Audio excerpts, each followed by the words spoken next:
எனது திருமணம் முடிந்து 4 வருடங்கள் கடந்துவிட்டன. நேரம் மிகவும் விசித்திரமானது. சில தருணங்கள் வருடங்களைப் போல கனமாக இருக்கும். மேலும் சில வருடங்கள் சில நொடிகளைப் போல கடந்துவிடும். இந்த 4 ஆண்டுகளில் நான் நிறைய கற்றுக்கொண்டேன். நான் நினைத்து கூட பார்க்காத முகங்களை சகித்துக் கொண்டேன், பார்த்தேன்.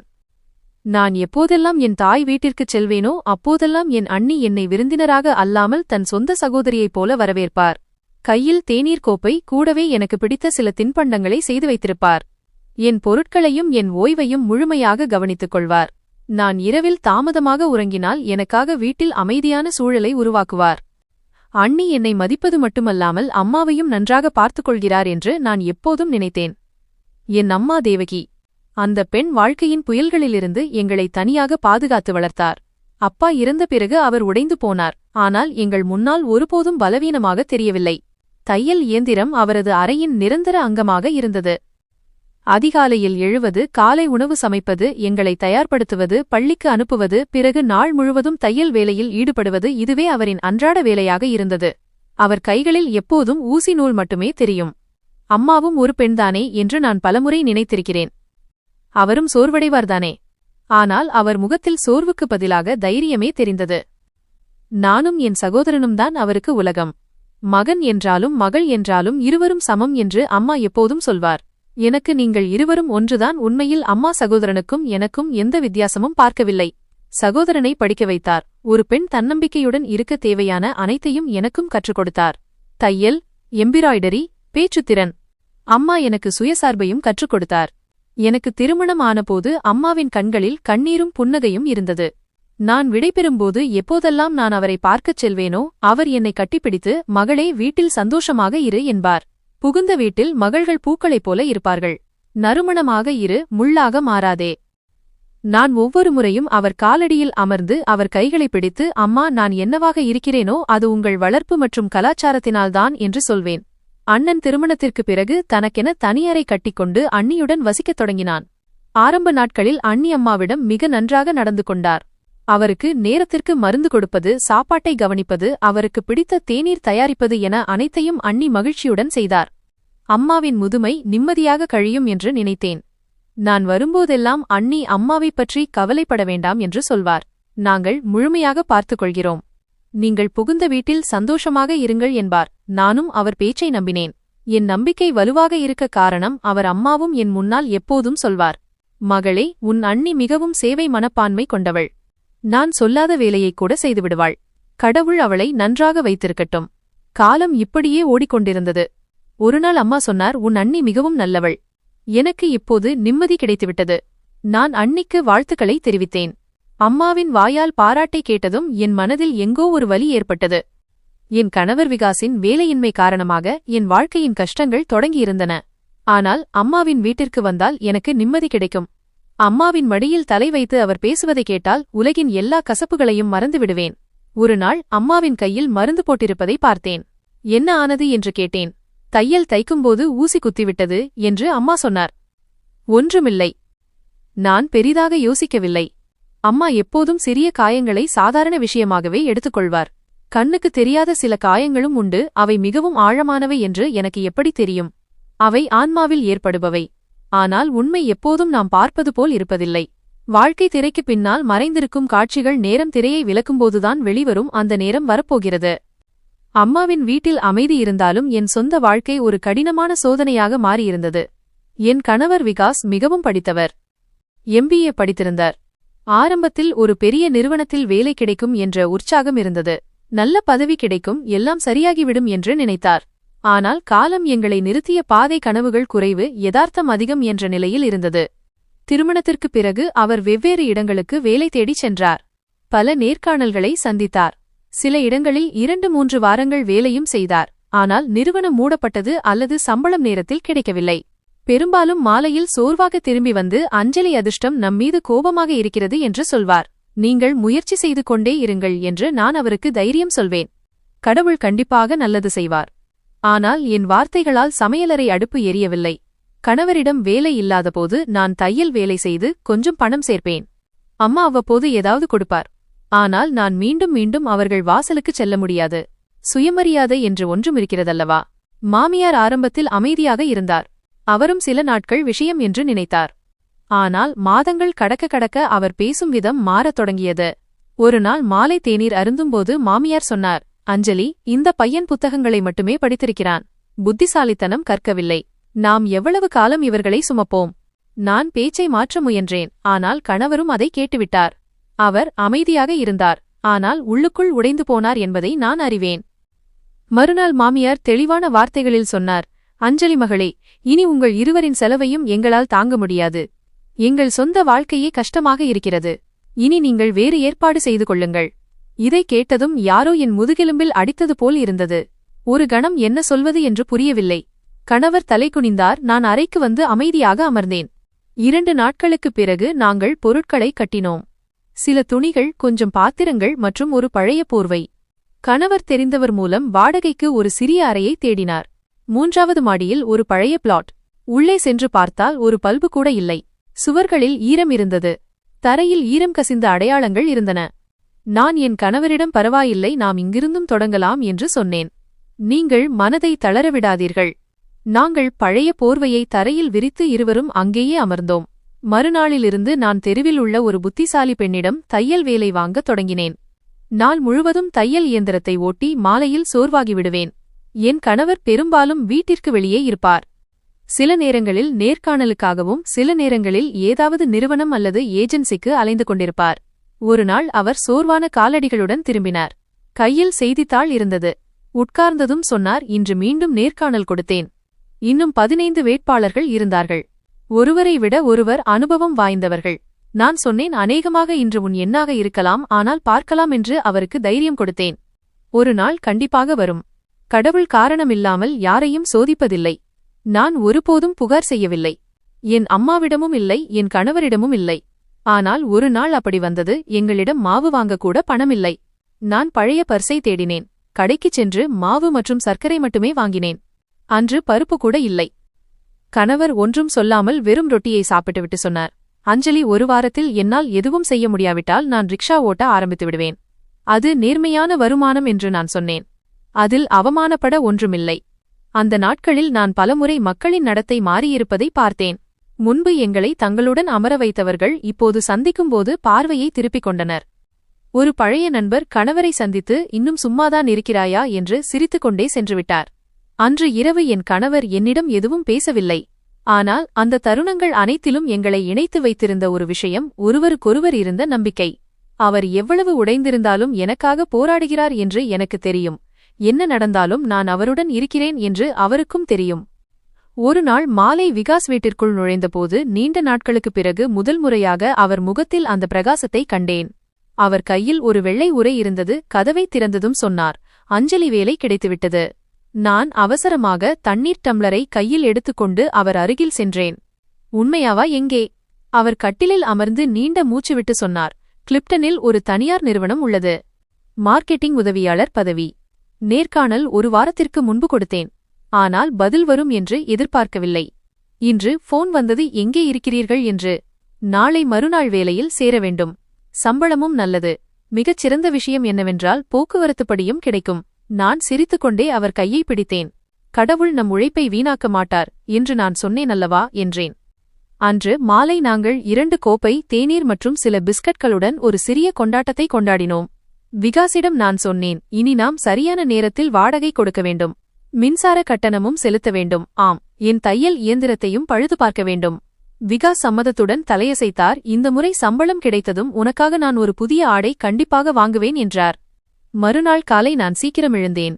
சமையலறையை சுத்தம் செய்தேன். தேநீர் தயாரித்தேன். விகாஸ் தயாராவதை பார்த்தபோது மனதிற்கு அமைதி கிடைத்தது. நான் அவர் சட்டையை சரிசெய்து காலணிகளை பாலிஷ் செய்தேன். அவர் அலுவலகத்திற்கு புறப்படும்போது வாசலில் நின்று சொன்னார், அஞ்சலி, இனியெல்லாம் மாறிவிடும். கதவு மூடியதும் நான் ஒரு பழைய போர்வையை போர்த்திக் கொண்டேன். கஷ்ட காலத்திற்காக வைத்திருந்த சில பணத்திலிருந்து ஒரு இனிப்பு பெட்டியை வாங்கினேன். இந்த செய்தியை முதலில் அம்மாவிடம் சொல்ல வேண்டும் என்பதுதான் என் மனதில் இருந்தது. ஒவ்வொரு முறையும் என் தைரியத்தை வளர்த்தவர் அவர்தான். என் பாக்கெட் காலியாக இருந்தபோது அம்மா கொடுத்த 1000 ரூபாய் நோட்டு ஒரு பொக்கிஷம் போல வெளிவரும். பிறகு நான் ரிக்ஷாவில் ஏறினேன். அம்மாவின் தெருக்களில் நுழையும்போது எனக்கு தெரிந்த ஒரு நறுமணத்தை உணர்ந்தேன். அதே தெரு, அதே கதவு, அதே ஜன்னல். அங்கிருந்து நானும் அண்ணனும் எட்டி பார்ப்போம். இந்த முறை நான் ஒரு நற்செய்தியைச் சொல்ல வந்திருக்கிறேன் என்பதில் மனதில் ஒரு விசித்திரமான மகிழ்ச்சி இருந்தது. கதவை தட்டினேன். அண்ணி கவிதா கதவை திறந்தார். என்னை பார்த்ததும் கொஞ்சம் திடுக்கிட்டார். பிறகு மெல்லிய குரலில் உள்ளே வாருங்கள் என்றார். நான் இனிப்பு பெட்டியை கையில் எடுத்துக்கொண்டு சொன்னேன், நற்செய்தி சொல்ல வந்தேன். விகாசுக்கு நல்ல வேலை கிடைத்துவிட்டது. அம்மாவிடம் சொல்லலாம் என்று நினைத்தேன். அவர் நிறைய பிரார்த்தனை செய்திருந்தார். அண்ணி கதவை இன்னும் கொஞ்சம் திறந்து உள்ளே வாருங்கள் என்றார். அம்மா தன் அறையில் இருக்கிறார். நான் உள்ளே சென்றபோது சூழல் கொஞ்சம் மாறியது போல் இருந்தது. அம்மாவின் அறை எப்போதும் போல் சாதாரணமாகத்தான் இருந்தது. ஆனால் சுவர்களிலும் கதவுகளிலும் ஒரு விசித்திரமான அமைதி நிலவியது. அம்மா கட்டிலில் அமர்ந்திருந்தார். என் காலடி சத்தம் கேட்டு அவர் நிமிர்ந்து பார்த்தார். பிறகு அவர் முகத்தில் அதே புன்னகை இருந்தது. அது எப்போதும் எனக்கு தைரியம் தரும். அஞ்சலி, என் குழந்தை வந்துவிட்டாயா? அம்மா என் கைகளை பிடித்துக் கொண்டார். நான் பெட்டியை அவர் கையில் கொடுத்துக்கொண்டே சொன்னேன். அம்மா, விகாசுக்கு வேலை கிடைத்துவிட்டது. ஒரு பெரிய நிறுவனத்தில் நல்ல சம்பளம். முதலில் உங்களிடம் சொல்லலாம் என்று நினைத்தேன். அம்மா கண்களில் இயலாமையுடன் தலையசைத்தார். கடவுளுக்கு நன்றி. என் பிரார்த்தனைகள் பலித்தன. நான் அவர் அருகில் அமர்ந்தேன். நாங்கள் இருவரும் இனிப்பு சாப்பிட்டோம். அம்மா சொன்னார், இனியெல்லாம் நன்றாக நடக்கும். நீயும் நிம்மதியாக வாழலாம். நாங்கள் சிறிது நேரம் கடந்த காலத்தைப் பற்றி பேசிக் கொண்டிருந்தோம். அம்மா என் தையல் வேலை, விகாசின் உழைப்பு மற்றும் எங்கள் கடினமான நாட்களைப் பற்றி பேசினார். அண்ணி அமைதியாக அறைக்குள் வந்து போய்க் கொண்டிருந்தார். ஆனால் அவர் இருப்பில் ஏதோ ஒரு பதற்றம் தெரிந்தது.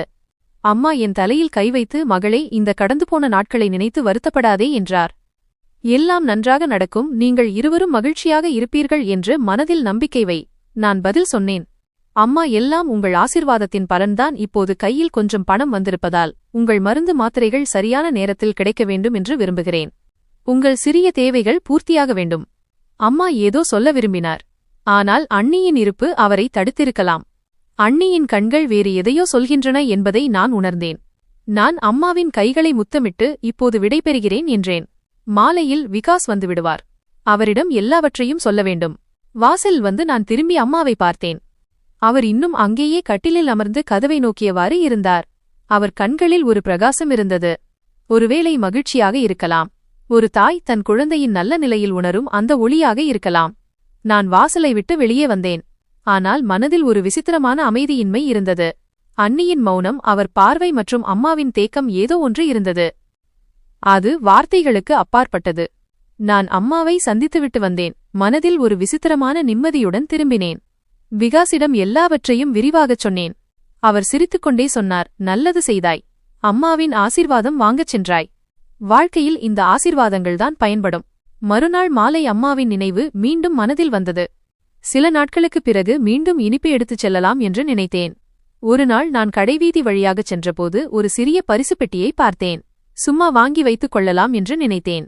அதில் வாசனை திரவியத்தின் சிறிய பாட்டில் இருந்தது. அம்மாவுக்கு நறுமணம் என்றால் மிகவும் பிடிக்கும். அன்றே ரிக்ஷா எடுத்துக்கொண்டு அம்மாவை பார்க்கச் செல்லலாம் என்று நினைத்தேன். வானிலை இதமாக இருந்தது. என் இதயம் விசித்திரமான அமைதியின்மையால் நிறைந்திருந்தது. வரப்போகும் புயலை இதயம் சில நேரங்களில் முன்கூட்டியே உணர்த்தும் போலிருக்கிறது. ஆனால் நாம் அதை புரிந்து கொள்வதில்லை. தெருவில் நுழைந்தபோது விசித்திரமான அமைதி நிலவியது. கதவு பாதி திறந்திருந்தது. நான் மெதுவாக தள்ளி கதவை திறந்தேன். உள்ளே காலடி எடுத்து வைத்ததும் ஒரு சத்தம் கேட்டது. விட்டுவிடு, அம்மாவை விட்டுவிடு. இது என்னுடைய குரல்தான். அது எனக்கே உதவியற்றதாக தோன்றியது. எதிரில் இருந்த காட்சி ஒரு படத்தின் மிக மோசமான காட்சியைப் போல இருந்தது. என் அண்ணி அம்மாவின் தலைமுடியை 2 கைகளாலும் பிடித்து உலுக்கிக் கொண்டிருந்தார். அம்மா தரையில் பாதி அமர்ந்த நிலையில் வலியால் முனகிக் கொண்டிருந்தார். உனக்கு வெட்கமாக இல்லை? ஒரு வயதான பெண்ணிடம் இப்படி நடந்து கொள்கிறாயே? நான் கத்தினேன். ஓடி சென்று அண்ணியை வேகமாக தள்ளினேன். அவர் ஒரு பக்கம் விழுந்தார். நான் அம்மா அருகில் மண்டியிட்டு அமர்ந்தேன். அம்மா, என்ன நடக்கிறது? நான் அவர் முகத்தை தடவினேன். அவர் கலைந்த தலைமுடியை சரிசெய்தேன். மகள் தன்னை இந்த நிலையில் பார்த்துவிட்டாளே என்ற வெட்கத்தில் அம்மா தலைகுனிந்தார். ஆனால் இப்போது என்னால் பொறுக்க முடியவில்லை. நான் கோபத்துடன் திரும்பி அண்ணியை பார்த்தேன். இதெல்லாம் என்ன? இதை நீ செய்கிறாயா? உன்னை தன் மகளைப் போல வைத்திருந்த அதே அம்மா. யாருடைய கைச்சோற்றை சாப்பிட்டாயோ, யாருடைய சேவையைப் பற்றி பேசினாயோ, இன்று அவர் தலைமுடியை இழுக்கிறாயா? அண்ணி இப்போது எழுந்து நின்றுவிட்டார். கசப்புடன் சொன்னார், ஆமாம், அடித்தேன் நான். ஏனென்றால் இந்த கிழவியால் நான் அலுத்துப் போய்விட்டேன். எவ்வளவு காலம் சகிப்பது? ஒவ்வொரு முறையும் அம்மா உனக்கு பணம் கொடுத்து விடுகிறார். நாங்கள் ஏதோ ஹோட்டல் நடத்துவது போலவும் அம்மா அங்கிருந்து பணத்தை எடுத்து வந்து உனக்கு தருவது போலவும் இருக்கிறது. நான் அம்மாவை பார்த்தேன். அவர் பார்வையை திருப்பிக் கொண்டார். இதுதான் விஷயமா? நான் குளிர்ந்த குரலில் சொன்னேன். அம்மா தன் மகளுக்கு ஏதாவது கொடுப்பதில் உனக்கு ஆட்சேபனையா? அவர் என் மீது பாசம் வைத்திருப்பது உனக்கு கஷ்டமாக இருக்கிறதா? அண்ணி வெறுப்புடன் சிரித்துக்கொண்டே சொன்னார். இது பாசமில்லை, இது முட்டாள்தனம். உன்னை வளர்க்கும் முயற்சியில் இந்த வயதான பெண்மணி எங்கள் வீட்டில் சுமையாக உட்கார்ந்திருக்கிறார். உண்மையைச் சொன்னால் இவரை எங்காவது வெளியே அனுப்பிவிடத் தோன்றுகிறது. என் இதயம் நெஞ்சை விட்டு வெளியே வருவது போல் இருந்தது. நான் அம்மாவின் தோள்களை பிடித்தேன். அம்மா, இங்கிருந்து வாருங்கள். இனி நீங்கள் இங்கே ஒரு நாள் கூட இருக்க வேண்டாம். கதவு திறந்ததும் அண்ணன் கௌரவ் உள்ளே நுழைந்தான். அவன் முகத்தில் பதற்றம் தெளிவாக தெரிந்தது. அவன் நேராக என் முன் வந்து நின்றான். சுவரோரம் பயந்து போய் நின்றிருந்த அம்மாவை பார்த்தான். நான் முன்னால் வந்து சொன்னேன், அண்ணா, குறைந்தபட்சம் உண்மையை அறிய முயற்சிக்கவும். ஒருமுறை என் பேச்சை கேளுங்கள். அவன் கையசைவால் என்னை அமைதிப்படுத்தினான். நான் உன் பேச்சை கேட்கவும் விரும்பவில்லை. எந்த விளக்கமும் எனக்கு தேவையில்லை. இந்த நாடகம் போதும். ஒவ்வொரு நாளும் ஒரு புதிய பிரச்சனை. அண்ணி பின்னால் நின்று கொண்டிருந்தார். அமைதியாக இருந்தார். ஆனால் அவர் திட்டம் வெற்றி பெற்றது போல் தெரிந்தது. நான் மீண்டும் சொன்னேன், இதை மட்டுமாவது கேளுங்கள். அம்மாவின் மீது கை நீட்டப்பட்டுள்ளது. நான் உங்களிடம் எதுவும் சொல்லவில்லை. நியாயத்தைப் பற்றி மட்டுமே பேசுகிறேன். அண்ணன் கடுமையான குரலில் சொன்னான். நியாயம் வந்து எங்கள் வீட்டின் அமைதியை கெடுக்க உனக்கு இங்கே எந்த உரிமையும் இல்லை. அம்மா உன் கூட இருப்பதில் அவ்வளவு ஆசை என்றால் அவரை அழைத்து செல். எங்களுக்கு யாருடைய ஆதரவும் தேவையில்லை. நான் அம்மாவை பார்த்தேன். அவர் கண்கள் கண்ணீரால் நிறைந்திருந்தன. அவர் ஏதோ சொல்ல விரும்பினார். ஆனால் அவருக்கு பேசும் தைரியம் இல்லை என்று தோன்றியது. நான் அண்ணனின் காலடிகளை பார்த்தேன். ஒருவேளை அவனுக்குள் கொஞ்சம் இரக்கம் பிறக்கலாம். ஆனால் அவன் இன்னும் கடுமையான குரலில் சொன்னான், இதுதான் கதவு, வெளியே போங்கள். இன்று முதல் உங்கள் இருவருக்கும் இந்த வீட்டில் இடமில்லை. நான் அம்மாவின் கையை பிடித்து அவர் அருகில் சென்று மென்மையாகச் சொன்னேன். வாருங்கள் அம்மா, நாம் யாருடைய வாசலிலும் நிற்கத் தேவையில்லை. அண்ணன் வாசலை விட்டு நகர்ந்தான். நான் அம்மாவை மெதுவாக வெளியே அழைத்துச் செல்ல ஆரம்பித்தேன். நாங்கள் இருவரும் திரும்பி பார்க்கவில்லை. கதவு வேகமாக மூடப்பட்டது. உள்ளே இருந்து வந்த சத்தம் உறவு முறிவின் சத்தமாக இருந்தது. தெருவில் வந்ததும் அம்மா சொன்னார், இன்று உன் அப்பா உயிரோடு இருந்திருந்தால் இந்த நாளை பார்த்திருக்க வேண்டியதில்லை. நான் அவர் கையை அழுத்தினேன். அப்பா உயிரோடு இருந்திருந்தால் உங்களுக்கு மதிப்பு இருந்திருக்கும். ஆனால் அம்மா, உங்கள் மகள் இன்னும் உயிரோடு இருக்கிறாள். ரிக்ஷா எடுத்துக்கொண்டு நாங்கள் நேராக எங்கள் வாடகை வீட்டிற்கு வந்தோம். நான் கதவை திறந்தேன். அம்மாவிற்கு துணையாக உள்ளே அழைத்து சென்றேன். அவர் அமைதியாக கட்டிலில் அமர்ந்தார். நான் அவருக்கு தண்ணீர் கொடுத்தேன். அவர் காலணிகளை கழற்றி மின்விசிறியை போட்டேன். அறையில் அமைதி நிலவியது. அம்மாவின் பார்வை கூரையை நோக்கியிருந்தது. இந்த வயதில் அவர் இதையெல்லாம் எப்படி தாங்கிக் கொண்டார் என்று என் மனம் யோசித்துக் கொண்டே இருந்தது. அவர் கொண்டு வந்த பையை திறந்தேன். உள்ளே ஒரு பழைய பணப்பை, 2 ஜோடி துணிகள் மற்றும் ஒரு பருத்தி துப்பட்டா இருந்தது. அம்மா தன் முழு வாழ்க்கையின் உடைமைகளையும் ஒரு சிறிய பையில் சுருக்கிக் கொண்டு வந்துவிட்டார். நான் சமையலறைக்குச் சென்று அடுப்பை பற்ற வைத்து தேநீர் போட்டேன். அம்மா இதையெல்லாம் மறக்க எவ்வளவு காலமாகும் என்றும் நான் இதையெல்லாம் தாங்கிக் கொள்ள எவ்வளவு காலமாகும் என்றும் யோசித்துக் கொண்டே இருந்தேன். மாலை விகாஸ் வந்ததும் கதவை திறந்தவுடன் அதிர்ச்சியடைந்தார். அம்மா, நீங்கள் எப்போது வந்தீர்கள்? நான் சுருக்கமாகச் சொன்னேன். நிரந்தரமாக வந்துவிட்டார். அண்ணன் எங்களை வீட்டை விட்டு துரத்திவிட்டார். விகாஸ் உள்ளே வந்து அம்மாவை பார்த்து அமைதியாக அமர்ந்தார். வெட்கப்படுவது போல அம்மா பார்வையை தாழ்த்திக் கொண்டார். விகாஸ் என்னிடம் கேட்டார், இந்த முடிவு எப்போது எடுக்கப்பட்டது? நான் நேரடியான வார்த்தைகளில் சொன்னேன். முடிவை அவர்கள் எடுத்தார்கள். நாங்கள் அதை சகித்துக் கொண்டோம். விகாஸ் ஒன்றும் சொல்லவில்லை. அமைதியாக அறைக்குள் சென்றார். சிறிது நேரத்திற்குப் பிறகு அம்மா சொன்னார், என் காரணமாக உன் கணவருக்கு எந்த பிரச்சனையும் வரக்கூடாது. நான் அவர் கால்களை பிடிக்கத் தொடங்கி சொன்னேன், யாராவது சுமையாக மாறினால்தான் பிரச்சனை வரும் அம்மா. நீங்கள்தான் எனக்கு ஆதாரம். அந்த இரவு நாங்கள் மிகவும் எளிமையான உணவை சாப்பிட்டோம். அம்மா மிக குறைவாகவே சாப்பிட்டார். ஒருவேளை உடல்நிலையுடன் சேர்ந்து மனமும் நிறைந்திருந்ததோ என்னவோ. நான் படுக்கையை விரித்தேன். அம்மாவுக்கு போர்வையை போர்த்திவிட்டு நானே அவர் அருகில் அமர்ந்தேன். இரவு வெகுநேரம் வரை அம்மாவால் தூங்க முடியவில்லை. நான், தூங்குங்கள் அம்மா, எல்லாம் சரியாகிவிடும் என்று சொன்னேன். அவர் மெல்லிய குரலில், மகளே, நான் நிறைய தாங்கிக் கொண்டேன். இப்போது எஞ்சியிருக்கும் காலம் நிம்மதியாக கழிய வேண்டும் என்று மட்டுமே விரும்புகிறேன் என்றார். நான் அவர் நெற்றியை வருடிக்கொண்டே, இது உங்கள் வீடு. இங்கே உங்களை யாரும் எதுவும் சொல்ல மாட்டார்கள் என்றேன். அறையில் அமைதி நிலவியது. வெளியே சாலையில் சில தெருநாய்கள் குரைக்கும் சத்தம் கேட்டுக்கொண்டிருந்தது. ஆனால் உள்ளே நாங்கள் இருவரும் தாயும் மகளுமாக மட்டுமே இருந்தோம். விகாஸ் உள்ளே தூங்கிக் கொண்டிருந்தார். நாங்கள் ஒருவருக்கொருவர் துணையாக இருந்து நிம்மதியை தேட முயற்சி செய்து கொண்டிருந்தோம். அடுத்த நாள் எல்லாவற்றையும் மாற்றிவிடும் என்று எனக்கு தெரியும். அம்மாவின் மருந்துகள், அவரது ஓய்வு மற்றும் விகாஸின் குணம் ஆகியவற்றைச் சுற்றி ஒரு புதிய போராட்டம் தொடங்கும். ஆனால் நான் தயாராக இருந்தேன், ஏனென்றால் இப்போது என்னுடன் அம்மா இருந்தார். அந்த துணை எனக்கு எல்லாவற்றையும் விட பெரிதாக இருந்தது. காலையில் ஒரு சிறிய புன்னகையுடன் நான் காலை உணவை தயார் செய்தேன். அம்மா இன்னும் தூங்கிக் கொண்டிருந்தார். விகாஸ் இரவு தாமதமாக வந்ததால் அவரை எழுப்ப எனக்கு மனம் வரவில்லை. ஆனால் என் மனதில் லேசான கவலை இருந்தது. நேற்று நடந்ததின் தாக்கம் இன்று நிச்சயம் தெரியும். விகாஸின் மௌனமும் சில அறிகுறிகளை காட்டிக் கொண்டிருந்தது. சமையலறையில் பாத்திரங்களை அடுக்கிக் கொண்டிருந்தபோது நான் கேட்டேன். அறைக்கதவு திறக்கும் சத்தம் கேட்டது. விகாஸின் செருப்புச் சத்தம் மெல்ல மெல்ல என்னை நோக்கி வந்து கொண்டிருந்தது. அவர் சமையலறை வாசலில் வந்து நின்றார். நான் தலையை நிமிர்த்தி லேசாக புன்னகைத்தேன். டீ கொடுக்கவா என்று கேட்டேன். விகாஸ் நேரடி கேள்வியை கேட்டார். உன் அம்மா நம் வீட்டில் வந்து தங்குவார் என்பது எப்போது முடிவானது? நான் தேநீர் கோப்பையை தட்டில் வைத்துவிட்டு சொன்னேன். இது முடிவெடுக்கப்படவில்லை. இது ஒரு கட்டாயம். உன்னிடம் எல்லாவற்றையும் சொல்லத்தான் இருந்தேன். ஆனால் இரவு வெகுநேரமாகிவிட்டது. அண்ணன் அம்மாவை வீட்டை விட்டு வெளியேற்றிவிட்டார். அதுவும் அம்மாவை திட்டி அனுப்பிய பிறகு நான் அவர்களை எப்படி அப்படியே விடுவது? விகாஸ் ஒரு பெருமூச்சு விட்டார். பார், உன் வருத்தம் எனக்கு புரிகிறது. ஆனால் நான் சொல்வதையும் கேள். இப்போது என்னிடம் வேலையில்லை. வருமானம் குறைவு, அதற்கு மேல் இந்த திடீர் பொறுப்பு. நான் விரும்பியோ திட்டமிட்டோ இந்த பொறுப்பை என் கையில் எடுக்கவில்லை. இவர் என் அம்மா. வாழ்க்கையின் கடினமான நேரங்களில் அவர் எனக்கு துணையாக இருந்தார். இப்போது நான் எப்படி அவரை தனியாக விட முடியும்? விகாஸ் நாற்காலியில் அமர்ந்தபடியே பேசினார். அஞ்சலி, நான் உனக்கு எதையும் மறுப்பதில்லை என்று உனக்கு தெரியும். ஆனால் நீ என்னிடம் ஆலோசனை கூட கேட்கவில்லை. நான் அவருக்கு எதிரே அமர்ந்தேன். சில முடிவுகளை ஆலோசனை இல்லாமல் எடுக்க வேண்டியிருக்கும். வேறு வழி இல்லாதபோது மனதின் குரலை கேட்க வேண்டும். என் தாய் தெருவில் கஷ்டப்படுவதை என் மனம் ஒருபோதும் ஏற்காது. விகாஸ் ஒரு மிடறு தேநீர் அருந்தினார். பின்னர், என் அம்மா என்ன நினைப்பார்கள்? நீ என் மீது ஆதிக்கம் செலுத்துகிறாய் என்று அவர் ஏற்கனவே நினைக்கிறார். இப்போது உன் அம்மாவை நான் என் வீட்டில் வைத்திருக்கிறேன் என்று கேள்விப்பட்டால் அவர்களின் எதிர்வினை எப்படி இருக்கும்? நான் தீவிரமாகச் சொன்னேன். உன் அம்மாவிற்கு நாம் புரிய வைக்கலாம். ஆனால் மக்கள் என்ன சொல்வார்கள் என்பது முக்கியமா, அல்லது ஒரு வயதான பெண்ணுக்கு அடைக்கலம் கொடுப்பது முக்கியமா? விகாஸ் அமைதியானார். பின்னர், நீ ஒரு விஷயத்தை புரிந்து கொள். 2 வீடுகளின் பொறுப்பை சுமக்கும் நிலையில் நான் இப்போது இல்லை. நீ உன் அம்மாவை வைத்துக்கொள்ள விரும்பினால் அதன் விளைவு என்னவாக இருக்கும் என்பதை முதலில் யோசித்துக்கொள் என்றார். நான் ஆச்சரியத்துடன் அவரை பார்த்தேன். நீ என்ன சொல்ல வருகிறாய்? கதவை மூடி எங்களை வெளியேற்றிய அதே வீட்டில் அம்மாவை மீண்டும் விட்டுவிட்டு வரச் சொல்கிறாயா? விகாஸ் பார்வையை திருப்பிக் கொண்டு, குறைந்தது அது அவர்கள் பொறுப்பு. அவர் ஆண்மகன் பிள்ளை. அவன்தான் அதைச் செய்ய வேண்டும். இது நம் கடமை அல்ல என்றார். என் நெஞ்சில் ஒரு காயம் ஏற்பட்டது போல் இருந்தது. ஆனால் நான் மென்மையாக ஆண்மகனாக இருப்பதால் மட்டும் பொறுப்பு முடிந்துவிடுமானால் இன்று அம்மா இங்கே இருந்திருக்க மாட்டார். நீ என் இடத்தில் இருந்திருந்தால் என்ன செய்திருப்பாய்? உன் அம்மாவை இப்படி ஆதரவற்ற நிலையில் விட்டுவிடுவாயா என்றேன்.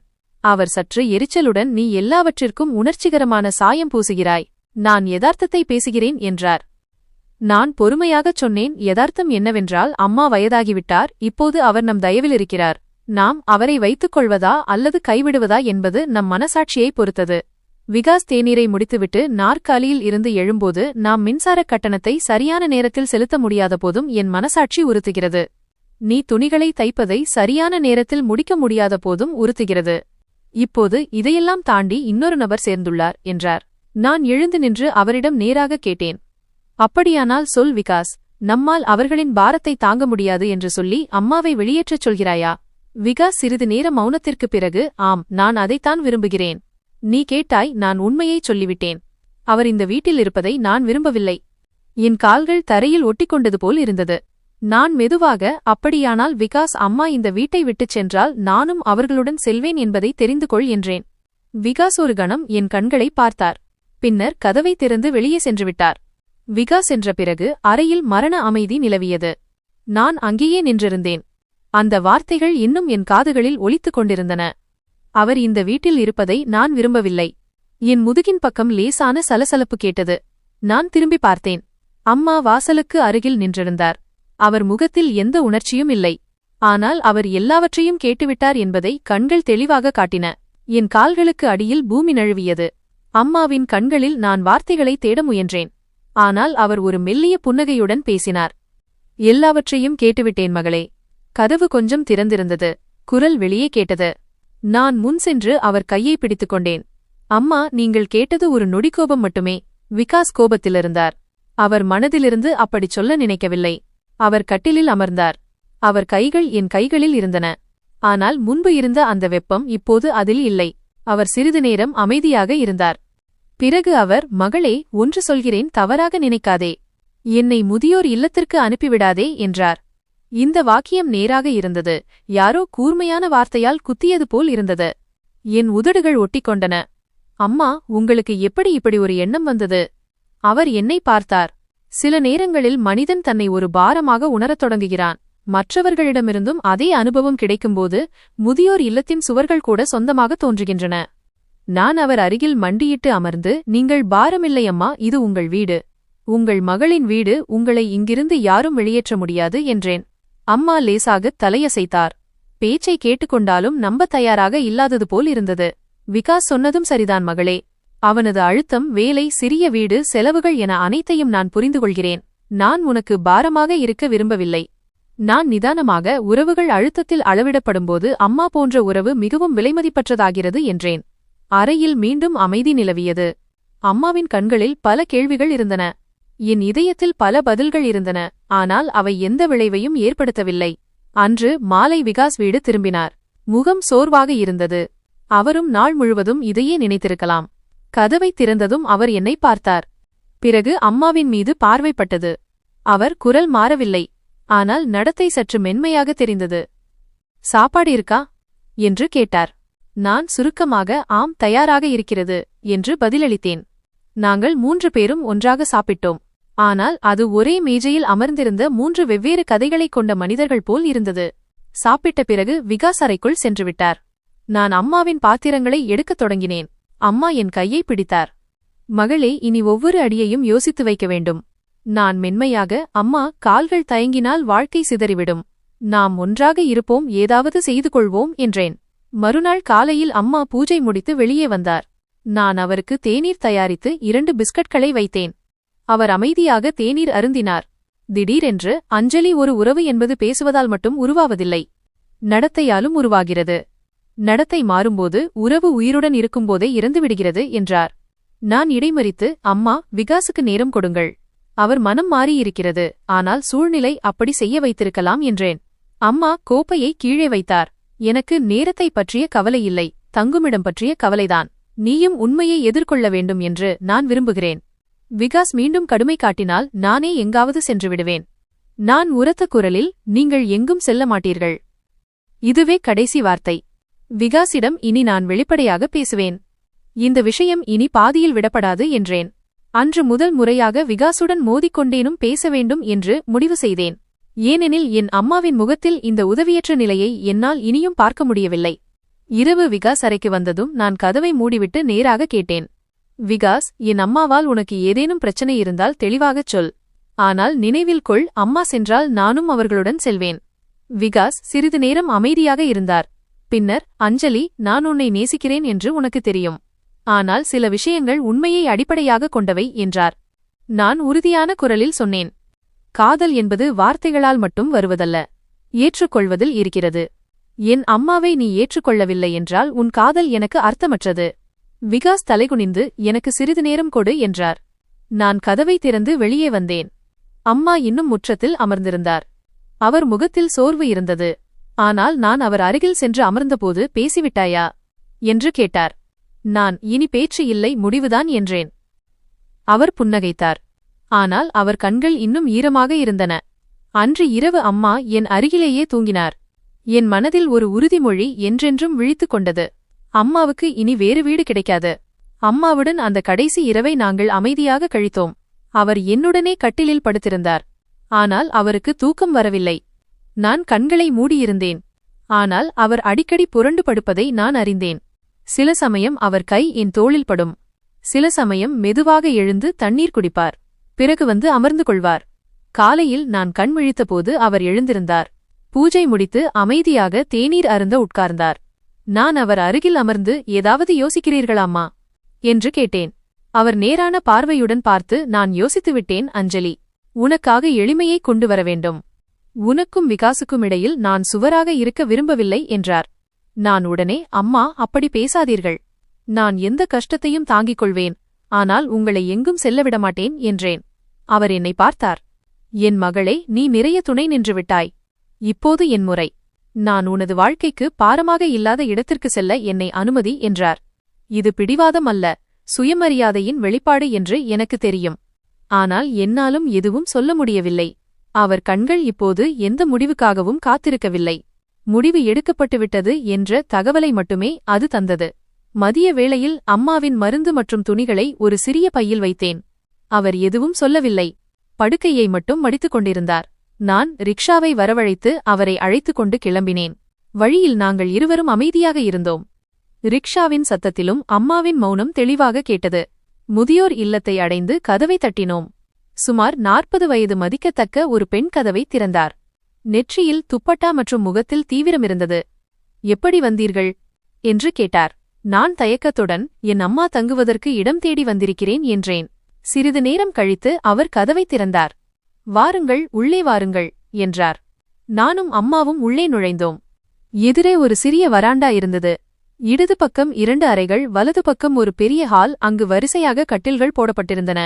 அவற்றில் வெவ்வேறு வயதுடைய பெண்கள் அமர்ந்திருந்தனர். சிலர் பேசிக் கொண்டிருந்தார்கள், சிலர் அமைதியாக இருந்தார்கள், சிலர் வெறுமனே முன்னால் பார்த்துக் கொண்டிருந்தார்கள். ஒரு கட்டில் காலியாக இருந்தது. அங்கு அம்மாவை உட்கார வைத்தார்கள். அம்மா சுற்றுமுற்றும் பார்த்தார். பிறகு என்னை பார்த்தார். நான் அவர் கையை பிடித்தேன். இங்கே அனைவரும் அம்மாக்கள்தான். சிலர் மகன் இல்லாமல் இருக்கிறார்கள். சிலரை மகன்கள் கைவிட்டு விட்டார்கள். ஆனால் நான் தினமும் வருவேன், உங்களுடன் நேரம் செலவிடுவேன் என்றேன். அம்மா தலையசைத்து, இதுவே போதும் மகளே என்றார். சாந்திலால் என்ற அந்த முதியோர் இல்லத்தின் நிர்வாகி சேர்க்கை நடைமுறைகளை முடித்தார். இங்கே அனைவரும் தாய்க்கு சமமாக நடத்தப்படுகிறார்கள். சரியான நேரத்தில் உணவு, மருந்து மற்றும் யாருக்காவது உடல்நிலை சரியில்லை என்றால் மருத்துவமனை வசதியும் உள்ளது என்றார். நான் அம்மாவுக்காக கொண்டு வந்த துப்பட்டாவை எடுத்து அவர் தோள்களில் போர்த்தினேன். அவர் தலைமுடியை சீவிவிட்டு மெதுவாக, இனி நீங்கள் நிம்மதியாக இருப்பீர்கள் என்றேன். முதல் நாள் நான் வெகுநேரம் அங்கேயே அமர்ந்திருந்தேன்.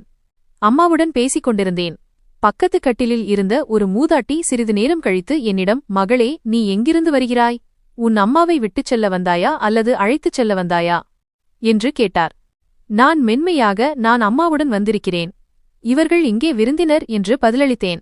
அவர் சிரித்துக்கொண்டே, இந்த விருந்தினர்களின் விருந்தோம்பல் நீண்ட காலம் நீடிக்கும் என்றார். மறுநாள் நான் மீண்டும் அங்கு சென்றேன். என்னைக் கண்டதும் அம்மா புன்னகைத்தார். அவர் முன்பை விட நன்றாக தெரிந்தார். நான் அவர் தலைமுடியை வாரி கைகளில் எண்ணெய் தடவி அவருடன் அமர்ந்திருந்தேன். ஒருநாள் முதியோர் இல்லத்தின் நிர்வாகி என்னை தனியே அழைத்துச் சென்று, மேடம், நீங்கள் தினமும் வருகிறீர்கள். மற்ற பிள்ளைகள் ஒருமுறை விட்டுவிட்டுச் சென்று விடுகிறார்கள், பிறகு பல வருடங்கள் வருவதில்லை. நீங்கள் எங்களை ஆச்சரியப்படுத்திவிட்டீர்கள் என்றார். நான், இவர் என் அம்மா, இவருடைய விரலை பிடித்துத்தான் நான் நடக்க கற்றுக்கொண்டேன். இப்போது இவருக்கு துணையாக இருப்பது என் கடமை என்றேன். சில நாட்களில் மற்ற தாய்மார்களும் என்னுடன் பழகிவிட்டனர். சிலர் தங்கள் மருந்துகளை என்னிடம் கொடுப்பார்கள். சிலர், மகளே, இன்று எனக்கு தலை வலிக்கிறது, கொஞ்சம் எண்ணெய் தடவிவிடு என்று கேட்பார்கள். நான் எல்லோரையும் கவனித்துக் கொள்வேன். அம்மாவுடனும் நேரம் செலவிடுவேன், பேசுவேன். அம்மாவின் நடவடிக்கைகளும் மாறத் தொடங்கின. அவர் அங்கிருந்த பெண்களுடன் பேசுவார், பிரார்த்தனை செய்வார், அடிக்கடி என்னிடம் அன்பாக, இவர்கள் அனைவரும் என்னைப் போன்ற தாய்மார்கள்தான், இவர்களையும் கவனித்துக்கொள் என்று சொல்வார். நான் ஒரு தையல் இயந்திரத்தை வரவழைத்து முதியோர் இல்லத்தின் மொட்டை மாடி அறையில் வைத்தேன். அங்கு அமர்ந்து தைப்பேன். சில பெண்களுக்கு கற்றுக் கொடுக்கவும் ஆரம்பித்தேன். நான் அவர்களுக்காக துணிகளை தைக்க ஆரம்பித்தேன். அதை வெளியே விற்பதன் மூலம் சிறிது வருமானம் கிடைத்தது. விகாஸ் இதை பற்றி ஒருபோதும் கேட்கவில்லை. எங்கள் வீட்டிலிருந்த உறவு ஒரு அமைதியான ஒப்பந்தமாக இருந்தது. அதில் உணர்ச்சிகள் இல்லை, வெறுமனே நேரம் கடந்து கொண்டிருந்தது. இப்போது அந்த முதியோர் இல்லம் என் நாளின் ஒரு பகுதியாக மாறிவிட்டது. அங்கு என்னால் சுதந்திரமாக மூச்சுவிட முடிந்தது. எல்லாவற்றையும் இழந்தும் தோல்வியை ஒப்புக்கொள்ளாத பெண்கள் என் அருகில் இருந்தனர். ஒருநாள் அம்மா என்னிடம், மகளே, இங்கே என்னைப் போல் பல அம்மாக்கள் இருக்கிறார்கள். ஆனால் இவர்களுக்கெல்லாம் ஒரு அஞ்சலி கிடைக்கவில்லை. கடவுள் உன்னை பாதுகாப்பார். நீ ஒரு தாய்க்கு மட்டுமல்ல, பல தாய்மார்களுக்கு துணையாக இருந்து காட்டியிருக்கிறாய் என்றார். நான் அவர் நெற்றியில் முத்தமிட்டு, யாருக்கும் பாரமாக இல்லாமல் ஒருவருக்கு துணையாக இருக்கும் வாய்ப்பை வாழ்க்கை எனக்கு கொடுத்ததற்காக மனதிற்குள் கடவுளுக்கு நன்றி சொன்னேன். அம்மா முதியோர் இல்லத்திற்கு வந்து சில மாதங்கள் ஆகிவிட்டன. நான் தினமும் செல்வேன், சில சமயம் மதியத்தில், சில சமயம் மாலையில். ஆரம்பத்தில் அம்மாவின் உடல்நிலை நன்றாக இருந்தது. ஆனால் கடந்த சில நாட்களாக அவர் முகத்தின் பொலிவு குறையத் தொடங்கியது. அவர் சாப்பிடுவதை குறைத்துவிட்டார், பேச்சும் குறைந்துவிட்டது. ஒருநாள் நான் சென்றபோது அம்மா கட்டிலில் படுத்திருந்தார். வெயில் காலமாக இருந்தாலும் போர்வை அவர் மார்பு வரை இருந்தது. நான் அவர் நெற்றியில் கை வைத்தேன். அது சூடாக இருந்தது. அம்மா, உடல்நிலை பரவாயில்லையா என்று கேட்டேன். அவர் மெதுவாக கண்களை திறந்து, லேசான காய்ச்சல்தான், நேற்றிலிருந்து கொஞ்சம் சோர்வாக இருக்கிறது என்றார். நான் உடனே சுலேகா சகோதரியை அழைத்தேன். அவர் வந்து அம்மாவை பரிசோதித்து நாளை இவரை மருத்துவமனைக்கு அழைத்துச் செல்வோம். பரிசோதனை செய்து கொள்ளலாம். வயது முதிர்வு காரணம். எச்சரிக்கையாக இருப்பது அவசியம் என்றார். மறுநாள் நானே அம்மாவை மருத்துவமனைக்கு அழைத்துச் சென்றேன். இரத்தம், சர்க்கரை, பிபி என அனைத்தும் பரிசோதிக்கப்பட்டது. மருத்துவர் பலவீனம் அதிகரித்துள்ளதாகவும் சத்து மற்றும் ஓய்வு மிக அவசியம் என்றும் கூறினார். மருந்துகள் மற்றும் சில ஆலோசனைகள் வழங்கப்பட்டன. வீட்டிற்கு வந்து விகாசிடம், அம்மாவுக்கு உடல்நிலை சரியில்லை, நான் சில நாட்கள் முதியோர் இல்லத்தில் அதிக நேரம் செலவிடுவேன் என்றேன். விகாஸ் சுருக்கமாக உன் விருப்பம் என்று பதிலளித்தார். மறுநாள் மதியம் நான் சென்றபோது அம்மா கட்டிலில் படுத்திருந்தார். கையில் ஒரு புகைப்படம் இருந்தது. கண்கள் மூடியிருந்தன, ஆனால் உதடுகள் அசைந்து கொண்டிருந்தன. நான் மெதுவாக அம்மா என்று அழைத்தேன். அவர் கண்களை திறந்து மெல்லிய குரலில், வந்துவிட்டாயா என் குழந்தையே என்றார். நான் அவர் கைகளை அழுத்தி, உடல்நிலை எப்படி இருக்கிறது என்று கேட்டேன். இன்று ஏதோ சரியில்லை என்று தோன்றுகிறது, அநேகமாக செல்லும் நேரம் வந்துவிட்டது என்றார். நான் உடனே அவர் பேச்சை தடுத்து, அப்படியெல்லாம் பேசாதீர்கள், நீங்கள் சரியாகிவிடுவீர்கள், நான் உங்கள் மருந்தை கொண்டு வருகிறேன் என்றேன். அவர் என் கையை பிடித்துக்கொண்டு, மகளே, கடவுள் நிர்ணயித்த நேரத்தை யாராலும் மாற்ற முடியாது. ஆனால் மகன்கள் கூட செய்ய முடியாததை என் மகள் செய்து காட்டினாள் என்பதில் நான் திருப்தி அடைகிறேன் என்றார். நான் அவர் தலைமாட்டில் அமர்ந்து அவர் தலையை வருடிக்கொண்டே, அம்மா, சில நாட்கள்தான், நீங்கள் மீண்டும் சரியாகிவிடுவீர்கள். நாம் இருவரும் சந்தைக்குச் செல்வோம். உங்களுக்கு புதிய துப்பட்டா வாங்கித் தருவேன் என்றேன். அம்மா லேசாகச் சிரித்தார். ஆனால் அந்த புன்னகை பலவீனமாக இருந்தது. அவர் கண்களில் ஈரம் கசிந்தது. துப்பட்டா பிறகு வாங்கிக் கொள்ளலாம். இப்போது நீ எப்போதும் பாதுகாப்பாக இருக்க வேண்டும் என்று மட்டுமே ஆசீர்வதிக்கிறேன் என்றார். அன்று இரவு நான் வீட்டிற்கு சென்றபோது என் மனதில் ஒரு விசித்திரமான அமைதியின்மை இருந்தது. விகாசுடன் சுருக்கமான பேச்சுவார்த்தை நடந்தது. பிறகு நான் நேராக படுக்கைக்கு சென்றேன். ஆனால் தூக்கம் வரவில்லை. அதிகாலையில் போன் அடித்தது. மிஸ்டர் டிகே அழைத்திருந்தார். நான் உடனே போனை எடுத்தேன். அஞ்சலி ஜி. அவர் குரல் அமைதியாக இருந்தது. பின்னர் அவர் மெல்லிய குரலில், அஞ்சலிம்மா, அம்மா இப்போது உயிருடன் இல்லை. இரவில் அவர் உடல்நிலை மோசமடைந்து நம்மை விட்டு பிரிந்துவிட்டார் என்றார். என் கையிலிருந்து போன் கீழே விழப்போனது. நான் சிறிது நேரம் திகைத்து உட்கார்ந்திருந்தேன். பிறகு வேகமாக உடையை மாற்றிக்கொண்டு ரிக்ஷா எடுத்து முதியோர் இல்லத்திற்குச் சென்றேன். அம்மாவின் கட்டிலில் இப்போது வெள்ளை துணி போர்த்தப்பட்டிருந்தது. அவர் முகத்தில் அமைதி இருந்தது. மிகவும் களைத்துப் போய் ஆழ்ந்த உறக்கத்தில் தூங்குவது போலிருந்தது. நான் அவர் அருகில் சென்று குளிர்ந்து போயிருந்த அவர் கையை பிடித்தேன். என் கண்களில் இருந்து கண்ணீர் வழிந்தது. ஆனால் என் குரல் அடைத்துப் போனது. மிஸ்டர் டிகே வந்து என் தோளில் கை வைத்து, அஞ்சலி, அம்மா மிகவும் அமைதியாகச் சென்றார். கடைசி வரை உன் பெயரை உச்சரித்தார். அவரது கடைசி பிரார்த்தனை உனக்காகத்தான் இருந்தது என்றார். முதியோர் இல்லத்தின் மற்ற பெண்களும் வந்தார்கள். சிலர் என் கையை பிடித்தார்கள், சிலர் பிரார்த்தனை செய்தார்கள், சிலர், யாரும் தாய்க்கு இப்படி சேவை செய்து நாங்கள் பார்த்ததில்லை என்றார்கள். நான் அமைதியாக இருந்தேன். அந்த நேரத்தில் வார்த்தைகள் அர்த்தமற்றவை ஆயின. அம்மா போய்விட்டார். ஆனால் அவர் தொடுதல் என் கைகளில் தங்கியிருந்தது. இறுதிச் சடங்கிற்கான ஏற்பாடுகளை முதியோர் இல்லமே செய்தது. நான் அவர் சிதைக்கு அருகில் அமர்ந்து அவர் மண்ணைத் தொட்டேன். கருவிளை, என் அம்மாவின் ஆன்மாவை சொர்க்கத்தில் சேர்த்துக்கொள் என்று மனதார பிரார்த்தனை செய்தேன். திரும்பி வரும்போது நான் மீண்டும் முதியோர் இல்லத்திற்குச் சென்றேன். அங்கிருந்த பெண்கள் என்னை கட்டிப்பிடித்து அழுதார்கள். ஒரு மூதாட்டி, அஞ்சலி, நாங்கள் எல்லோரும் உனக்கு அம்மாதான். நீ உன் அம்மாவிற்கு மட்டும் சேவை செய்யவில்லை, எங்கள் எல்லோருக்கும் மகள் போன்ற அன்பை கொடுத்திருக்கிறாய் என்றார். நான் அவர்கள் அனைவரையும் பார்த்துச் சொன்னேன், உயிர் இருக்கும் வரை நான் ஒவ்வொரு தாய்க்கும் மகளாக இருப்பேன். வாழ்க்கையில் பல உறவுகள் பாதியில் விடுபட்டுப் போகின்றன. ஆனால் தாயின் நிழல் விலகும்போது மனிதன் முழுமையற்றவன் ஆகிறான். அம்மா மறைந்த பிறகு பல நாட்களாக என்னை நானே முதியோர் இல்லத்தின் பணிகளில் ஈடுபடுத்திக் கொண்டேன். ஒவ்வொரு காலையும் அங்கே சென்று யாருடைய மருந்து குறிப்பையோ கவனிப்பது, யாருடைய துணிகளையோ தைப்பது என்று நேரத்தைச் செலவிடுவேன். மாலையில் அங்கேயே சிறிது நேரம் அமர்ந்து அம்மாவின் காலிக்கட்டிலை பார்த்துக்கொண்டே இருப்பேன். ஒரு நாள் நான் முதியோர் இல்லத்தை அடைந்தபோது வாசலில் முன்பின் தெரியாத ஒரு பெண் எனக்காக காத்துக் கொண்டிருந்தார். அவருக்கு நடுத்தர வயது இருக்கும். அவர் மிகவும் எளிமையான உடை அணிந்திருந்தார். கையில் ஒரு பழைய கோப்பும் கண்களில் ஒருவித பரிச்சயமான ஒளியும் இருந்தது. என்னை பார்த்ததும், நீ அஞ்சலிதானே, தேவகியின் மகள் என்று கேட்டார். நான் தலையசைத்து ஆம் என்று சொன்னேன். அவர் புன்னகைத்துக் கொண்டே அந்த கோப்பை என் வசம் நீட்டி, நான் உன் அம்மாவின் பழைய தோழி. உன் அம்மா உன்னை பற்றி நிறைய பேசுவாள். அவள் போன பிறகு இந்த பொறுப்பு என்னிடம் ஒப்படைக்கப்பட்டது என்றார். இதை உன்னிடம் சேர்க்கும்படி அவள் என்னிடம் குறிப்பாக சொல்லியிருந்தாள் என்று அவர் கூறினார். நான் அந்த கோப்பை வாங்கிக் கொண்டு, என்ன இது, ஏதேனும் முக்கியமான பொருளா என்று கேட்டேன். அதற்கு அவர், நீ வீட்டிற்குச் சென்று பார், எல்லாம் அதில் எழுதியிருக்கிறது என்றார். உன் அம்மா மிகவும் யோசித்துத்தான் போயிருக்கிறாள். இது தெரிந்தால் போதும் என்று சொல்லிவிட்டு அவர் சென்றுவிட்டார். நான் அங்கேயே சிலையாக நின்றேன். கையில் கோப்புடனும் மனதில் 1000 கேள்விகளுடனும் வீடு திரும்பினேன். வீட்டிற்கு வந்து அறையை மூடிக்கொண்டு அந்த கோப்பை திறந்தேன். உள்ளே ஒரு நிலப்பதிவு பத்திரம், சில கடிதங்கள் மற்றும் ஒரு உயில் இருந்தது. முதலில் நான் நிலப்பத்திரத்தை பார்த்தேன்.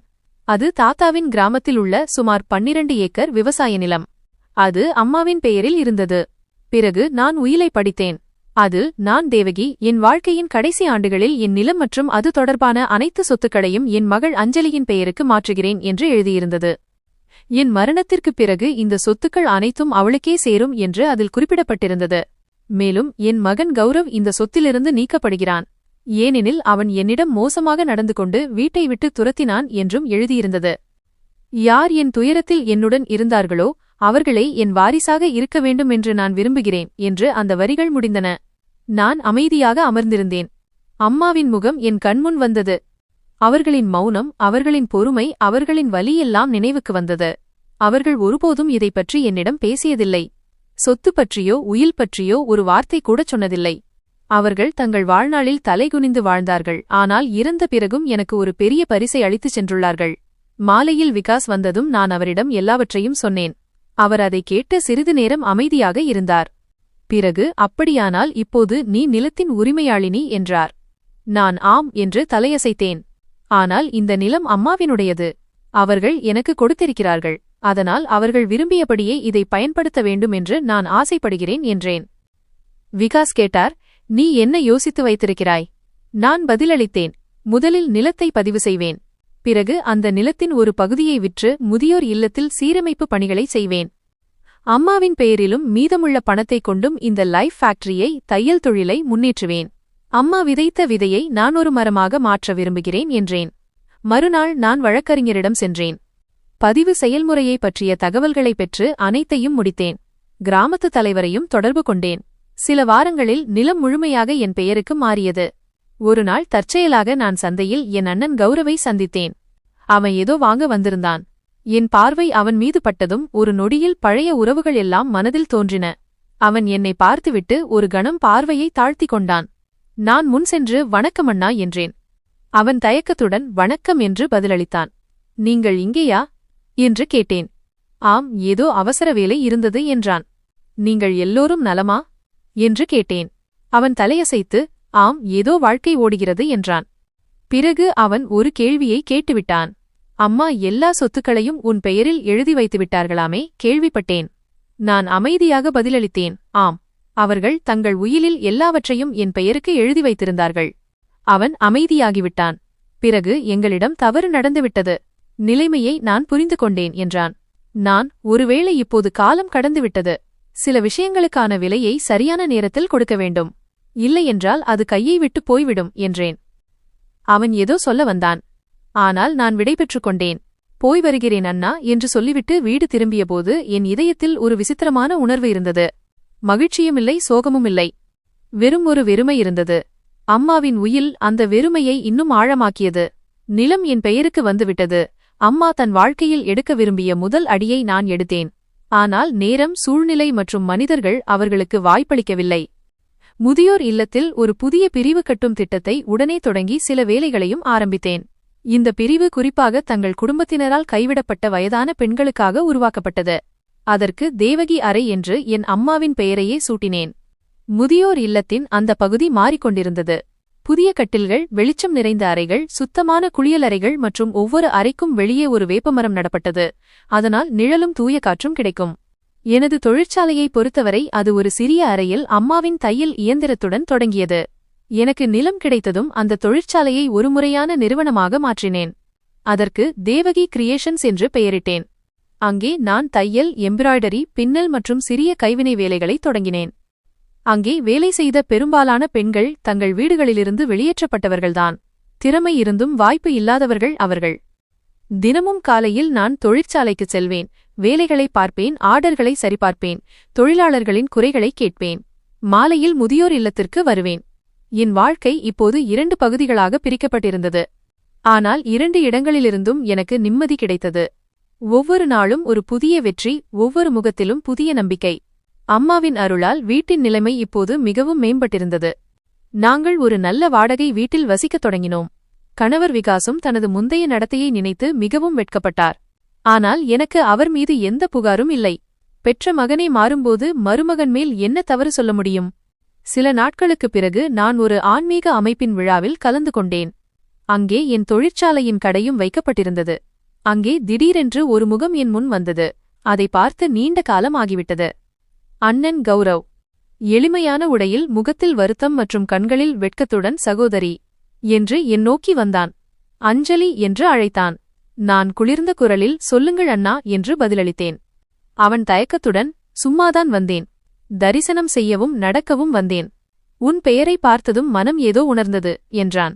நான் உங்கள் வாழ்க்கையில் உண்மைக்கான நேரம் மிக முன்பே கடந்துவிட்டது என்றேன். இப்போது எஞ்சியிருப்பது வெறும் பதில்கள் மட்டுமே என்றேன். அவன் அமைதியாக இருந்தான். சில நொடிகள் கழித்து, அஞ்சலி, அம்மா போன பிறகு நான் மிகவும் சோகமாக இருக்கிறேன். எல்லாம் தொலைந்து போனது போல் இருக்கிறது என்றான். நான் அவனை ஆழ்ந்து பார்த்துவிட்டு, அம்மாவை வீட்டை விட்டு வெளியேற்றியபோது வெறுமொரு கெட்ட பெண் போகிறாள் என்று நினைத்தாய். உண்மையில் நீ உன் வேர்களை வெட்டிக் கொண்டிருந்தாய் என்றேன். எந்த பெற்றோரை நாம் கைவிடுகிறோமோ அவர்களே நம்மை சேர்ப்பார்கள். அவர்களுடன் உன் அதிர்ஷ்டமும் போய்விட்டது என்றேன். அவன் மெதுவாக, எனக்கு என் தவறு புரிகிறது, ஒருவேளை இதுதான் என் தண்டனை என்றான். நான் பதிலளித்தேன், தண்டனையை காலம்தான் தரும், காலமே மன்னிக்கும். என் தரப்பிலிருந்து மன்னிப்பு உண்டு. ஆனால் நீ இனி ஒருபோதும் அம்மாவின் பாத தூசியை பெற முடியாது. நான் திரும்பி என் கடையை நோக்கி நடந்தேன். பின்னாலிருந்து எந்தக் குரலும் வரவில்லை. காலம் அவனுக்கு எல்லாவற்றையும் கற்றுக் கொடுத்து விட்டது என்று எனக்கு தெரியும். முதியோர் இல்லத்தில் தேவகி ஆசிரமம் முழுமையாக கட்டி முடிக்கப்பட்டது. அதற்காக ஒரு நிறைவு விழா ஏற்பாடு செய்யப்பட்டது. நகரின் முக்கிய பிரமுகர்கள் வந்திருந்தனர். நான் அம்மாவின் பெரிய புகைப்படத்தை நடுச்சுவரில் மாட்டி அதன் கீழே இப்படி எழுதச் சொன்னேன். கொடுத்தவர் ஒருபோதும் திரும்பக் கேட்கவில்லை. தாங்கியவர் ஒருபோதும் புகார் செய்யவில்லை. இது தன் மகளுக்கு உலகின் மிக விலையுயர்ந்த சொத்தான துணிச்சலை கொடுத்த அனைவருக்கும் சமர்ப்பணம். நான் அந்த படத்தை பார்த்தேன். கண்கள் கலங்கியிருந்தன, ஆனால் இதயம் வலுவாக இருந்தது. வாழ்க்கை எனக்கு நிறைய காட்டியது. ஆனால் துயரத்தைக் கண்டு பயப்படக்கூடாது என்று என் அம்மா எனக்கு கற்றுக் கொடுத்தார். அதை ஒரு வாய்ப்பாக கருதுங்கள். அந்த பாடத்தை நான் என் வாழ்நாள் முழுவதும் பின்பற்றினேன். இன்று நான் தனியாக இல்லை. என் கணவர் இருந்தார். என் தொழிற்சாலை இருந்தது. என் அம்மாவின் நினைவுகள் இருந்தன.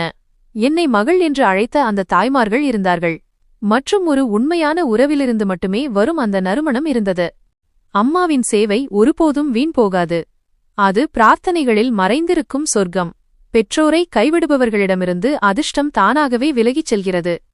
இந்த கதையின் அடிப்படை நீதி மாரல் என்னவென்றால், பெற்றோரை மதிப்பதும் சேவை செய்வதுமே வாழ்க்கையின் மிகப்பெரிய செல்வம். பெற்றோரை தியாகம் செய்பவர்கள் தங்கள் அதிர்ஷ்டத்தையும் மகிழ்ச்சியையும் இழக்கிறார்கள். ஆனால் அவர்களின் நற்பண்புகளையும் கனவுகளையும் முன்னெடுத்துச் செல்லும் குழந்தைகள் சமூகத்தில் மரியாதையை பெறுவது மட்டுமல்லாமல் ஆத்ம திருப்தியையும் உண்மையான வெற்றியையும் பெறுகிறார்கள். அம்மாவின் படத்தின் கீழே எழுதப்பட்டிருந்த அந்த வார்த்தைகள் அன்று விழாவிற்கு வந்திருந்த ஒவ்வொருவரின் கண்களையும் நனைத்தன. தேவகி ஆசிரமம் இப்போது வெறுமொரு கட்டிடம் மட்டுமல்ல, நூற்றுக்கணக்கான தாய்மார்களின் கோயிலாக மாறியது. தங்கள் சொந்த உறவுகளால் வாழ்க்கையில் இருளை சந்தித்தவர்களுக்கு அது ஒரு ஒளியாக இருந்தது. திறப்பு விழாவிற்கு சில மாதங்களுக்குப் பிறகு என் அன்றாட வாழ்க்கை முற்றிலுமாக மாறியது. விகாஸ் இப்போது என் வேலையில் உதவத் தொடங்கினார். முன்பு அமைதியாகவும் உணர்ச்சிகளற்றவராகவும் இருந்த அவர் இப்போது தொழிற்சாலையின் கணக்கு வழக்குகளையும் ஆசிரமத்தின் உணவுப் பொருட்கள் விநியோகத்தையும் கவனித்துக் கொள்கிறார். ஒருவேளை அவரும் அம்மாவின் சேவையின் அந்த அதிசயத்தை தன் கண்களால் பார்த்திருக்கலாம். சாதாரண தையல் வேலை செய்யும் அஞ்சலியை அஞ்சலி மேடம் ஆகவும் ஒரு வெற்றிகரமான தொழில்முனைவோராகவும் மாற்றியது அந்தச் சேவைதான். ஒரு மதிய வேளையில் நான் தேவகி கிரியேஷன்ஸ் அலுவலகத்தில் அமர்ந்து புதிய ஆர்டர்களை பார்த்துக் கொண்டிருந்தபோது காவலாளி வந்து யாரோ உங்களை சந்திக்க விரும்புவதாக கூறினார். வெளியே கௌரவண்ணன் நின்றிருந்தார். அவரின் நிலைமை முன்பை விட மோசமாக இருந்தது. அவருடைய மனைவி அவரை விட்டுப் போய்விட்டதாகவும் அவர் இப்போது ஒரு சிறிய அறையில் தனியாக வாழ்வதாகவும் கேள்விப்பட்டேன். அவர் உள்ளே வந்தார். எதுவும் பேசாமல் என் கால்களில் விழுந்தார். அவர் கதறி அழுதார். அஞ்சலி தங்கை, என்னை மன்னித்துவிடு. நான் அந்த நிலத்திற்கு தகுதியானவன் இல்லை. நான் அம்மாவின் அன்பிற்கு கூட தகுதியானவன் இல்லை. ஆனால் இந்த சுமையுடன் என்னால் வாழ முடியவில்லை. நான் அவரை தூக்கி நாற்காலியில் அமர வைத்தேன். தண்ணீர் கொடுத்துவிட்டு அமைதியாகச் சொன்னேன், அண்ணா, நான் உங்களை முன்பே மன்னித்துவிட்டேன். ஆனால் நினைவில் கொள்ளுங்கள், மன்னிப்பு மனிதனுக்கு மன அமைதியை தரும். ஆனால் இழந்த நேரத்தை திரும்ப கொண்டு வராது. அம்மா இப்போது இல்லை. ஆனால் நீங்கள் விரும்பினால் உங்கள் தவறுக்கு பரிகாரம் தேடலாம். எப்படி என்று அவர் தழுதழுத்த குரலில் கேட்டார். நான் அவரிடம் தேவகி ஆசிரமத்தின் தோட்டம் மற்றும் பராமரிப்பு பொறுப்பை ஒப்படைத்தேன். நான் அவரிடம் இங்கே பல தாய்மார்கள் இருக்கிறார்கள். யாருடைய கண்ணாடியோ உடைந்திருக்கலாம், யாருக்கோ வெயிலில் நடக்க துணையாக ஆள் தேவைப்படலாம் என்றேன். நீ இங்கே சேவை செய். ஒருவேளை ஏதாவது ஒரு தாயின் ஆசீர்வாதத்தில் உனக்கு நம் அம்மாவின் மன்னிப்பு கிடைக்கலாம் என்றேன். கௌரவண்ணா இதை தன் பாக்கியமாக கருதி அங்கேயே தங்கி சேவையில் ஈடுபட்டார். படிப்படியாக என் தொழிற்சாலை தேவகி கிரியேஷன்ஸ் வேலைகள் வெளிநாடுகள் வரை பரவின. நாங்கள் தயாரித்த புடவைகள் மற்றும் கைவினைப் பொருட்களின் கண்காட்சி பெரிய நகரங்களில் நடைபெறத் தொடங்கியது. இந்த தொழிற்சாலையிலிருந்து வரும் லாபத்தில் 70 விழுக்காடு பங்கை முதியோர் இல்லங்களுக்கும் அனாதை இல்லங்களுக்கும் உதவ வேண்டுமென்று நான் முடிவு செய்தேன். நகரின் பிற பகுதிகளிலும் சிறிய மையங்களை திறந்தேன். அங்கே வயதான பெண்கள் சும்மா இருக்காமல் தங்கள் கலையின் மூலம் சுயசார்பு அடைந்தார்கள். இப்போது யாரும் அவர்களை சுமை என்று சொல்ல முடியாது. அவர்கள் உழைப்பாளிகள், அவர்கள் கலைஞர்கள். ஒரு மாலை நான் ஆசிரமத்தின் வராண்டாவில் அமர்ந்திருந்தேன். அம்மா வந்த முதல் நாளில் நான் அவர்களை விட்டுச் செல்ல வந்தேனா அல்லது அழைத்துச் செல்ல வந்தேனா என்று என்னிடம் கேட்ட அதே வயதான பாட்டி என் அருகில் வந்தார். அவர் என் தலையில் கை வைத்து, மகளே, அன்று நான் உன்னிடம் இங்கே விருந்தினர்களின் வருகை நீண்டுவிடும் என்று சொன்னேன். ஆனால் இன்று சொல்கிறேன், நீ இந்த இடத்தை விருந்தினர் மாளிகையாக அல்ல, வீடாக மாற்றிவிட்டாய் என்றார்.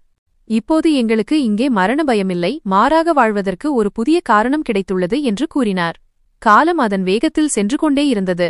என் தலைமுடி இப்போது நரைக்கத் தொடங்கியிருந்தது. ஆனால் மனதின் ஆற்றல் அப்படியே இருந்தது. அன்று நான் முதன்முறையாக அம்மாவின் கையை பிடித்து கட்டிலில் அமர வைத்தபோது இருந்ததைப் போலவே விகாசும் நானும் அடிக்கடி மாலையில் ஆசிரமத்தின் மொட்டை மாடியில் அமர்ந்து மறையும் சூரியனை பார்ப்போம். விகாஸ் ஒரு நாள் என்னிடம், அஞ்சலி, அன்று நீ உன் அம்மாவை வீட்டை விட்டு வெளியேற்றும் முடிவை எதிர்க்காமல் இருந்திருந்தாலோ அல்லது அவர்களை அவர்கள் போக்கில் விட்டிருந்தாலோ இன்று நம்மிடம் இந்த நிம்மதி இருந்திருக்காது என்றார். நீ என்னையும் ஒரு சிறந்த மனிதனாக மாற்றிவிட்டாய் என்றார். நான் புன்னகைத்துக் கொண்டு வானத்தை பார்த்தேன். மேகங்களுக்கு நடுவே அம்மா சிரிப்பது போலவும் என் மகள் நன்றாக இருக்கட்டும், நீ என் மானத்தை காப்பாற்றிவிட்டாய் என்று சொல்வது போலவும் எனக்கு தோன்றியது. அஞ்சலியின் கதை நமக்கு கற்றுக் கொடுப்பது என்னவென்றால், பெற்றோர்கள் வெறும் உறவு மட்டுமல்ல, நம் அதிர்ஷ்டத்தின் கட்டிடம் நிற்கும் அஸ்திவாரம் அவர்கள்.